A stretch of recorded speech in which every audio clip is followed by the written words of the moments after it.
Police constable द्वारा सुरक्षाकर्मी की पिटाई के बाद आम आदमी पार्टी सुरेंद्रनगर जिलाध्यक्ष भाग गए। आम आदमी पार्टी भी न्याय के समर्थन में मैदान में है। सुरक्षा कांस्टेबल द्वारा पिटाई के बाद स्वास्थ्य समस्याओं के कारण उन्हें अस्पताल में भर्ती कराया गया था।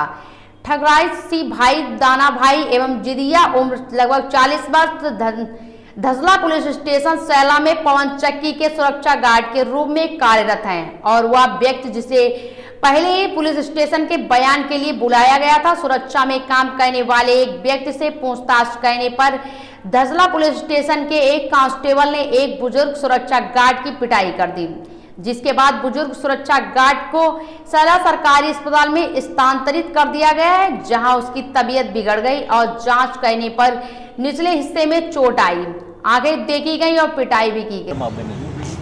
धजाड़ा पोलीस स्टेशन में पवन चक्की जे चाले एना મળતિયાઓના કારણે જે ત્યાં કામ ભૂતકાળમાં કામ કરતા એમના ઉપર ખોટી રીતે આરોપ મૂકી અને નિવેદનના નામે બોલાવી અને ઢોર મારવાની ઘટના બની છે।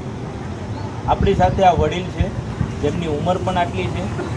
માત્ર નિવેદન લેવાના બાને આવવાથી ત્યાં કોઈ જાતની કોઈ અપશબ્દ ન બોલવા છતાં પણ એક કોન્સ્ટેબલ દ્વારા દાદાને ઢોર મારવાની ઘટના બની છે। હાલ પરિસ્થિતિ એવી થઈ છે કે એમની એવી હાલત થઈ હતી કે તેમને તાત્કાલિક અસરથી સાયલા સિવિલ હોસ્પિટલમાં દાખલ કરવા પડ્યા છે અને મૂંઢ મારવામાં આવ્યો છે તેવું એમએલસીમાં પણ જણાવવામાં આવ્યું છે। તો હું તંત્રને અને અધિકારીઓને કહેવા માગું છું, તમને કયો એવો અધિકાર આપ્યો છે કે સામાન્ય માણસ ઉપર તમે હાથ ઉઠાવો છો?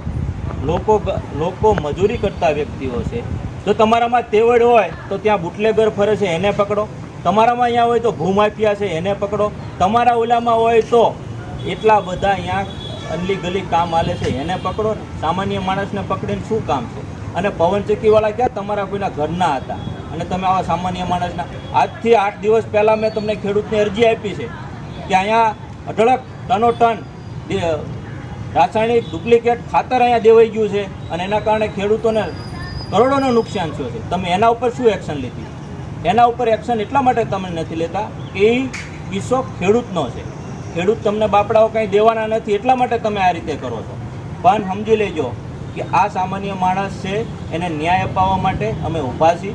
તમારી દાદાગીરી ક્યારેય ચાલશે નહીં। કાયદો કાયદાનું કામ કરશે અને કાયદાનો પાઠ અમને પણ તમને ભણાવતા આવડે।